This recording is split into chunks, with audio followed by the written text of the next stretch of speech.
Welcome to Saturday versus Sunday. I'm Geoff Dover. With me is John Barban. Let's talk football. Well, somebody last week. It's just right out of the gate. I don't know. Not going to let me not even go 30 seconds before somebody that happens to be on this show said they could see a Commanders blowout, but not an Eagles blowout. That's true. Yeah, I don't. One out of the two of us said that. One out of the two of us said that. And I purposely said, I don't know about that. And I made sure everyone knew who said that. So yep. And I doubled down saying that if you wanted to see quality passing, you weren't going to see it from Jalen Hurts. Right. I was wrong about that too. Yeah. Yeah. So Dover doubled down on that. Yeah. And I was going to start off today. I can't believe you brought it up at the beginning. I was going to start off by saying and they won just like I thought. I was at least give me that at the beginning. No. You just get directly under the bus for Dover. Okay. So obviously the Eagles crushed the Commanders and did the exact opposite of what Dover thought might, or at least was possible. And boy, what a weird game, because that opening drive, 18 plays on that opening drive. That's pretty good. It was perfect way to start a game. Listen, so I had a couple of notes written down here, and turnovers are always bad, and you're never going to win a game if it's 4 turnovers to 0. No, but I was really struck by the timing of the turnovers, because that first one was they went down, they had that 18 play drive, and then Barkley scored immediately. So the defense is out there really quick, and if they could have put another long drive together, it really would have changed things. And turning it over on that drive and giving Washington or Philly a short field really killed it. And so, and the other turnover, when it felt like we could go into half, the Washington would go into half not down by much, right? And then Philly scored, and then there's the fumble on the kick return and then Philly scored again, and that was, you just can't recover from that. And it was bad. They weren't covering the ball with two hands when they got into traffic in all of those turnovers. It looked like it came out pretty easy. Well, it was just really bad ball security. Like that, the first turnover, he was just carrying that thing like a loaf of bread, and it got punched out so easily. And then on the kick return, just one hand, and as soon as a wave of players hit, it just came flying out. That's just ball security 101. You can't be that loose with the ball.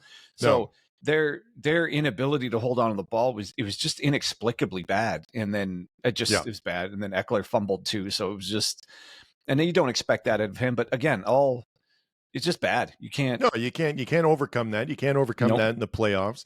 You can't overcome that on the road. No, so that was it was a disaster. Another note that I had from this game, I don't need to see another 1st and goal on the 1 6 times again. What was that? Was ridiculous. I know. And then why would they? What I don't understand on that play is Luvu was obviously trying to just time it. Yeah. So I don't think he was doing anything other than, because there's almost no way to stop it anyways. So he was just, I know Warner's done it once where he timed it, and Troy Polamalu used to do that. Well, early in the game, there was a 4th and 1, not on the goal line. Yeah. And what's his name? What was that guy? Luvu? Frankie Luvu. He did time it, and he did hit the QB right at the snap, and it almost worked. Yeah. So that was, I get it, but oh my goodness. I get that the refs are like, okay, that's enough. That's enough. Yeah. But then after that, I don't understand why the Eagles then tried to draw him offside. It's like, what are you doing? Just run the play. You're on the quarter, 5-inch line. Why are you now trying to draw them offside? I thought that was, I didn't understand that at all. And it kept working though. It was that. The drawing them up. Well, okay, you've already got 2 penalties in a row. What? Yeah. How much more can you just lean into this? Just run the play already. I guess they thought that they were doing it. If they hard counted enough, then Washington would stop trying to do that, right? So I don't know. It just seemed so obvious to just run the play at that point instead of try this again. I had no idea that refs could eventually award a score. That's crazy. I'd never heard that before either. And there was I can't imagine another situation where they would do that either. Hey, one more time and we're just giving them a touchdown. That's crazy. I guess it's within the rules. I just never seen it happen. So because of all of those penalties that were for no yards, they have a funny stat line here. The Commanders' penalties were 9 for 47 yards. Exactly. Right, because yes, like a bunch of them are, I don't know, yeah, how do you fight even count that? for Half a yard? 7 inches. Yeah, exactly. Yeah. So, and then they had a couple others in the red zone that were half the distance of the goal. So they were either pass interference or personal fouls, like the hit out of bounds. That's the other thing. Oh. Like, yeah, obviously the Eagles were just the better team, and their defensive line was outstanding. That was game. another note that I had, is that it was a cross between the defensive line. What Philly's defensive line was outstanding, and Washington's offensive line could not stop them. So it was a bit of both, and because Daniels played amazing considering how much pressure he was under. Like at no point did he have a lot of time to throw. So, well, at one point this game was it wasn't that far off at one point. It's like 14-12 and that was heading toward halftime. It was close, like, but then it just unraveled. Yeah. So, you're right. That was the key thing. What Washington couldn't really run the ball, and other than Daniels, and Philly was getting consistent pressure. So they were stopping the run, getting consistent pressure, and that was, it's the 4 turn.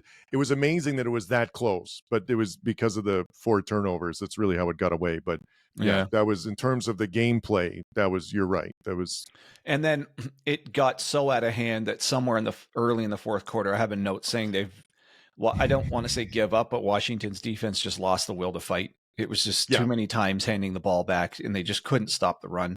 No. I mean, as soon as Barkley scored on that first drive, first of all, you go on an 18-play drive, you get 3 points, and then you give up a 40-yard kick return, which was killer. But you just can't. So they were getting killed on all phases of the game here, like like the mistakes. Good point. So they lost the penalty battle, they lost the turnover battle, they lost the special teams battle, and then right after that, a 60-yard one-play score. So it was the reverse of what we thought could happen. It was the Eagles with a big strike offense, but big strike on all runs. Yes. Like you're just running and big strikes, just like the week before. The week before was 3 massive runs. Yeah. Yeah, for sure. No, they have an amazing running game, you know, and Barkley's been amazing all season. Yep. He averaged almost 8 yards a carry, which is, in 15 carries. That's amazing. And what I will say too, again, I thought that everyone has been, Philly fans and everyone has a pair of eyeballs who's been watching Philadelphia this year has always commented on how bad the passing game was, right? And we've talked about it a lot because with that dynamic of a running game and good defense, like the passing they've got good people, like the Devontae Smith and AJ Brown are great, but it hasn't been good. But there were a couple, to Jalen Hurts' credit, there was a couple of key down the field throws that he hit during this game that really, like it's sort of like Washington said, okay, if you can beat us like this, we'll take it, kind of thing. And they did. And that made a difference. And that was, that really helped Philly a lot. Yeah. 230 yards rushing, 245 yards pat. You can't beat that. No, it's perfect. No way. That's the balance. This is the balance that Eagles fans want out of this passing game, is to balance. I mean, over 200 yards rushing is almost, I'll stop short of expected, but not surprising at all that this Eagles team can go over 200 regularly. But that's a significant playoff game running total. It is, but I'm saying for any other team, you'd be like, whoa, they got over 200. For the Eagles, like, if there's one team you were going to guess could go over 200 yards in the playoffs, it's probably these guys. And so getting another 200-plus yard game, okay, sure. But where's the pass game? And it was right here. And it was, I mean, how do you stop something that's that balanced? Like 500 yards split or whatever, 460, 70 yards split. You're not stopping that no matter what the other team's doing. No, it's perfect. And this is what, again, people were so confused all season about where is Philly's passing game, but this was a great example. The only time I've seen it this season where the passing game was effective enough to keep the defense honest, and then the running game is really unstoppable. Totally unstoppable. Yeah. And it wasn't, I mean, yes, Barkley had a great game, but it wasn't all just on his shoulders. It was, I mean, Hurts had some key short yardage stuff, especially in the red zone. Yep. Obviously, he had 3 touchdowns. Shipley had a few yards there. Oh, yeah. So it's just, man, that looks like a complete team that can't be beat when they play like that. Yes. Yeah. Well, and we haven't seen it yet this season, I don't think, like a complete game in all phases, right? Yeah. So the only thing that didn't go their way was the one missed field goal, I think. Other than that, it was, not much to complain about. So, and I don't really think that obviously didn't matter. It, geez, I didn't. Well, obviously, we didn't see a blowout like this coming, and so the post mortem on the Commanders is that was a hell of a season, and getting this far, that's the furthest a rookie's ever gone. No rookies won 2 games in a row on the road in the playoffs or something like that. Yeah. So clearly, 3 would have been crazy, and history caught up to them, I guess. Yeah, and it's they felt the loss of pain on the defensive line. They were already somewhat. I don't think you could. They're up against a tough offensive line in the best run game, anyways. So you can't afford any losses. But your best defensive tackle's the worst of all things to be missing against a run game like this. So that didn't add up well at all for them. Now they played gritty. I feel like, I don't know, Philly fans, let me know, but did it feel like Commanders hung around a bit longer than you thought they should have, the way this game was going? They sort of still were lingering in the third quarter. Yeah. Oh, yeah. No, it was. And because that's something we talked about before the game, was Washington has the capability to score and to move the ball through the air, right? So even when you're like within 2 scores, like, and it was in the third quarter, like that they felt like they were in it because they could get that, and they did. They had one of McLaurin's touchdowns was really good, where he just sliced through everybody, and you know what I mean? So that was like, they can do that. So but big play capability there too. But man, handing the ball back. I wonder what this game would have looked like if they just didn't hand them the ball 3 times like that. Hand who the ball 3 times? Commanders hand the Eagles on 3 turnovers. Oh yeah, no, it's I thought you were actually talking about a running back. Was it? Imagine. But yeah, also they the turnover. Yeah, no. And the Eagles scored touchdowns on all 3 of those. Yeah, no. So, the turnovers were absolute killer, and but those are things that decide the game, right? So, and it's part of the football, and so you're going to get it. But yeah, no, like the postmortem, like you're saying for Washington, is they were. The next season can't start soon enough. Yeah. Because now you've got your guy, you've got Daniels, and so now, and he's on the rookie contract, and so now and I think they have a lot of cap space too. I think so. Yeah. So like now it's about like, let's put things in place after what we saw this season. Like, let's put things in place that what need fixed, and we're going to make a run at this thing. It was a good test to see what is really missing. I mean, obviously throughout the season, I'm sure Commanders, commie insiders, Redskin inside. I don't know. Can you see? I have an old school, but that might be off the camera for I have me. an old school Redskin helmet right there, right there. I don't know, maybe you can't see it. Mixing it up, but those fans should know what's missing or the pieces that need to be added. But this getting this far, and seeing what worked and what didn't work, and where you were vulnerable along the way, is pretty good, I think, for the GM and the management to see. And ownership to see, what we're really missing is, I don't know, depth at the maybe defensive line, or missing another offensive line. Another piece. Well, the offensive line struggle. They need depth there too.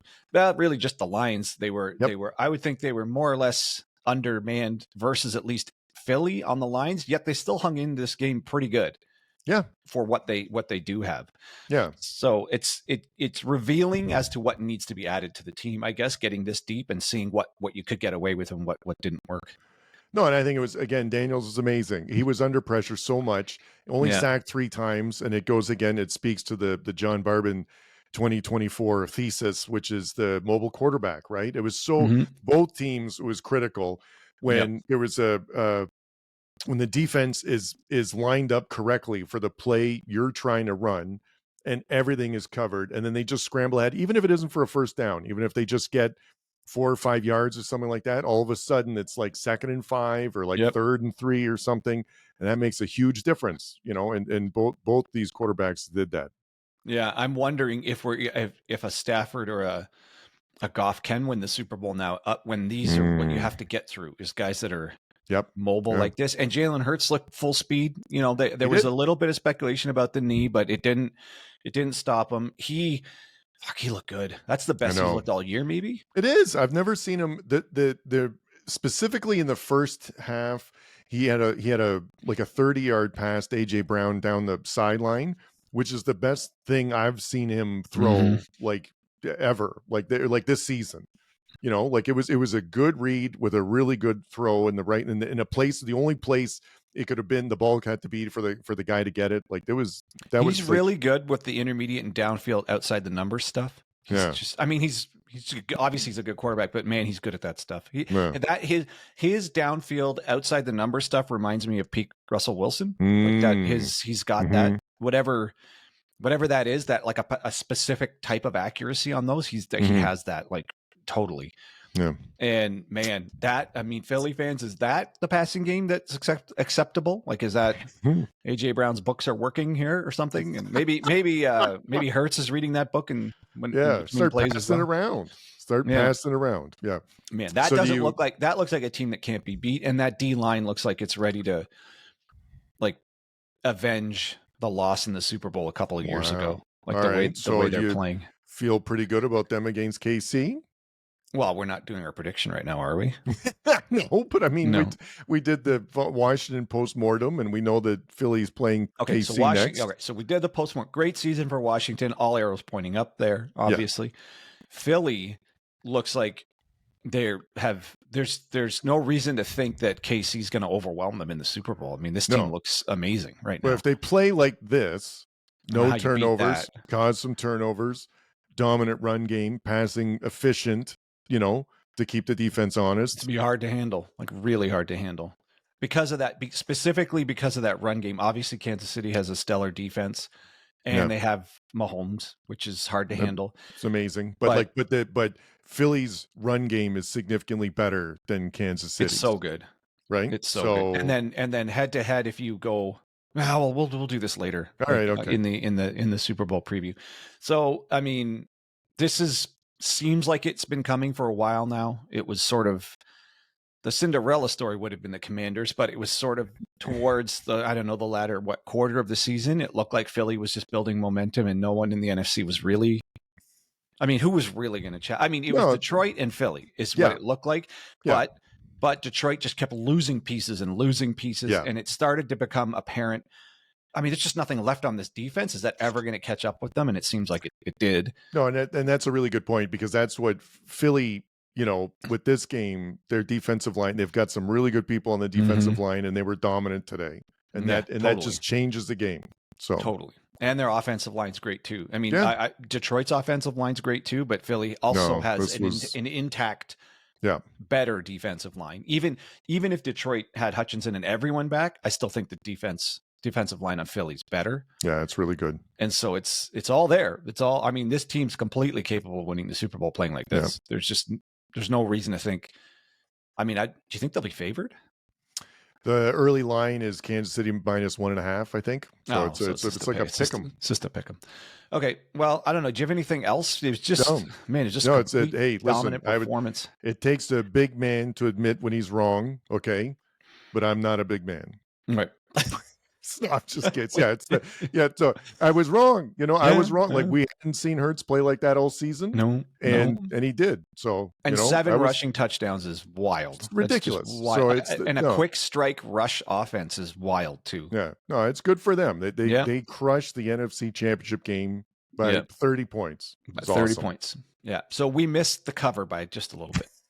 Just a little. By 29 points or something like that. Whatever it was, 25 24 points. Whatever it was a lot. We missed it by a lot. Yeah. But good for Philadelphia. I mean, that's a statement type of win on the way in here, like to put an opponent away like that cleanly. Yes, great point. This is feels like they're peaking at the right time, which is the game before the Super Bowl. Peaking at the right. Oh boy, are they ever! Yeah. And I mean, like the special teams jumped off the screen for me. Like they were just on it on special teams too, which is, it's a 3-part game over. It's a 3-part game. You've always said so. All right. Well, there you go. It's just a short one here. It's not much to say. It was just a complete dominant win in all phases. And just Commanders can't overcome turnovers. That's in the end in the playoffs. This is almost a story of what could have been if they played a cleaner game. I still think Philly would have won. Yeah. But I would have liked to have seen that game, but this, Philly earned it, and they totally just the better team. Yep. All right. Well, we'll leave it there and then check back in for our review of the Bills and Chiefs game. Catch you later.